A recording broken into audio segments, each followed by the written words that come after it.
নিজের চোখে দেখা। কিছুদিন আগে একটা জানাজা পড়িয়েছে, খোদার কসম করে বলছে 6:30 ইন্তেকাল করেছে। হসপিটালের বিল দেনেওয়ালা নাই, 4 সন্তান। অ্যাম্বুলেন্সে ঘরে ঘরে আসবে, 1000-1200 টাকার বিল দেনেওয়ালা নাই। কি বুঝলেন? ক্ষণস্থায়ী দুনিয়া।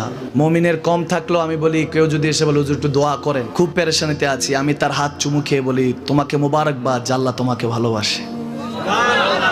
পেরেশানি তো মালিক দেয়, এই জন্য এটা রহমত মুমিনের জন্য। পেরেশানি দেয় যখন ফেরেশতারা বলে আল্লাহ চাইতেছে চাইতেছে, টাকা পয়সা চাইতেছে, বলে এটা কি? বলে ফাসেক, দে বিদায় কর, বিদায় কর।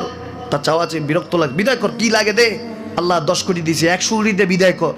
মুমিন যখন চাইতে থাকে আল্লাহ আমাকে কিছু লাগবে, যখন একটু করে চায় আমার মাটাকে সুস্থ করে দাও, বাবাটাকে আল্লাহ আমার স্ত্রীকে, আমার আমাকে একটু তৌফিক দাও, চাইতে থাকে মুমিন। আল্লাহ বলে যখন ফেরেশতারা দেখে মুমিন চাচ্ছে, দেরি করতে পারে না, তাড়াতাড়ি খাজানা নিয়ে দিতে নেবে, আল্লাহ বলে রাখোস না, এত তাড়াহুড়া কিসে? তার চাওয়ার মধ্যে তো প্রেম আছে, একটু চাইতে দেস না। থাকুক না মুমিন আর একটু পেরেশান, থাকুক না, থাকতে দেস না, একটু থাক, একটু থাক। পেরেশানিতে রেখে আল্লাহ মজা নেয়, মহব্বত নেয়, মুমিনের অন্তর থেকে খুশবু নেয়। আল্লাহর বড় মায়া, মুমিন যখন চায় আল্লাহ তখন মায়ার নজর নিয়ে তাকায়, হায় হায় আমার বান্দা।